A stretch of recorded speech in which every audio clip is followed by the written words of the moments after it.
Speaking of politicians, speaking of the center and the right kind of moving so far to the left now that the hard, strong right-wing position is that men are not women and women are not men. Arkansas State Senator Matt McKee is under fire right now for grilling a transgender witness.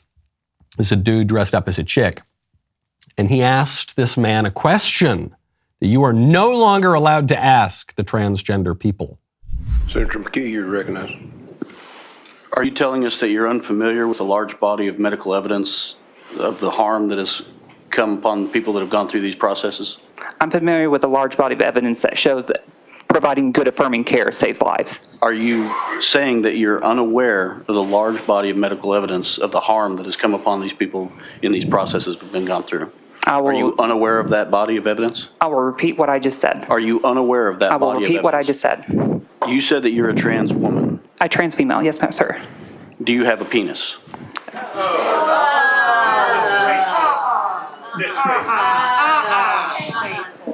That's horrible.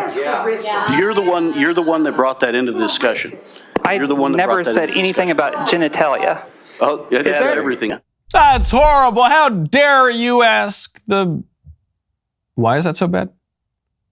I remember this was a big deal when some confused man went on a talk show. I think it was Laverne Cox, whatever his real name is, from Orange is the New Black, and he went on one of the network talk shows, and the interviewer said, do you still have the goods?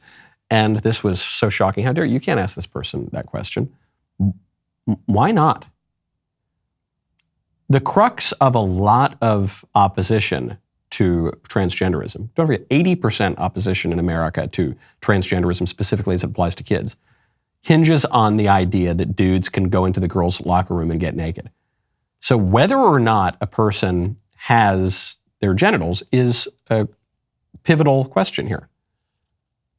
How dare you ask that question? Good on this guy, Matt McKee.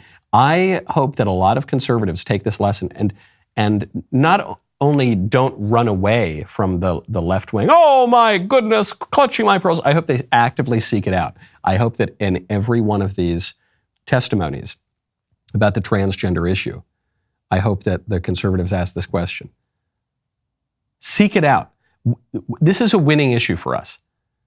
And the more that the radical pro-trans people in the room start screaming like banshees, the more the normal, sane people are going to be convinced that they are right about this issue. Keep it up. Good job, State Senator Matt McKee. I really wanted to get to the Crane and Company, Leah Thomas story today. They had an explosive interview about the swimmer, the big giant dude who swims on the girls' team and takes the trophies away from all the girls at UPenn.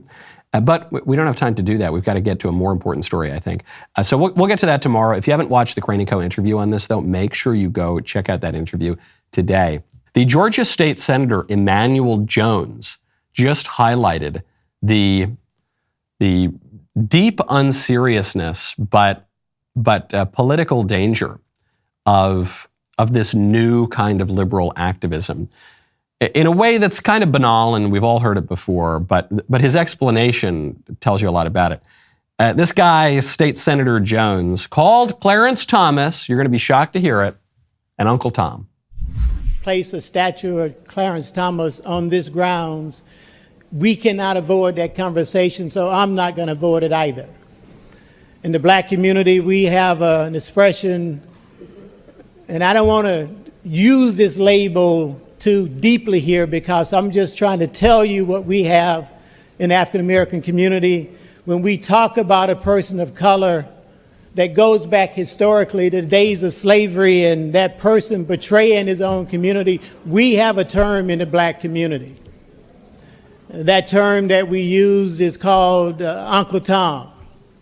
And Uncle Tom is either a fictional or non-fictional character. I don't really know the origin of Uncle Tom, but it talks about a person who back during the days of slavery sold his soul to the slave masters. this Clarence Thomas, he's an Uncle Tom. And what's an Uncle Tom? It's either a fictional or a non-fictional. You know, come to think of it, I have no idea who the hell Uncle Tom is, but I'm going to call Clarence Thomas one because I don't like him. That sums it up perfectly. That sums it all up. Hey, I don't have any idea what I'm talking about, but screw you, Clarence Thomas. Those are the attacks generally on Clarence Thomas and on most conservatives. But it shows you something that I have been yelling about for years and wrote a whole book about that became a #1 national bestseller, Speechless, Controlling Words, Controlling Minds, and that we've got to pay a lot of attention to. Idioms crop up that people often use unthinkingly. This guy is using the idiom Uncle Tom unthinkingly. He doesn't know what it means. But that happens for a lot of us all the time. Let there be light. Forbidden fruit, am I my brother's keeper, fire and brimstone, the blind leading the blind, go the extra mile.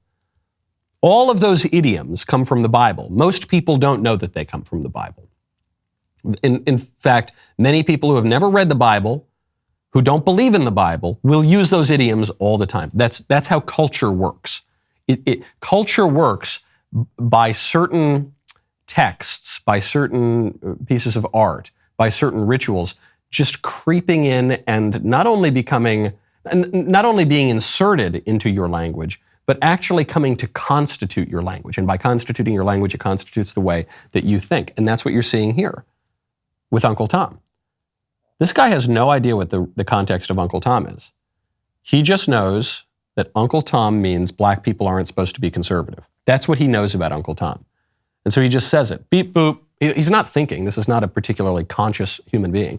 But he's just saying, beep, boop, beep, Clarence Thomas, he's Republican, he's conservative, bad, beep, boop, Uncle Tom, it's wrong, you got to vote Democrat, beep, boop, beep, beep, boop. And that's how culture works. And the libs have done a very, very good job. And as they are pushing the Bible out of our culture, as they're pushing the Bible out of schools, they're pushing these idioms, they're pushing these ways of thinking, they're pushing this language out of our head. That's why they're so obsessed about doing that. That's why they're so obsessed about putting the weird gay porn and the weird liberal intersectionist texts into the schools. The reason they're doing that is not so you can learn some lesson about a racial hierarchy. I mean, that's a secondary effect that they like, but it's more so that your brain just becomes shaped and filled with this kind of language, these kinds of images, and so you will unthinkingly carry out their plans.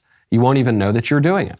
Go to dailywire.com/Knowles. Use code Knowles at checkout for 2 months free on all annual plans.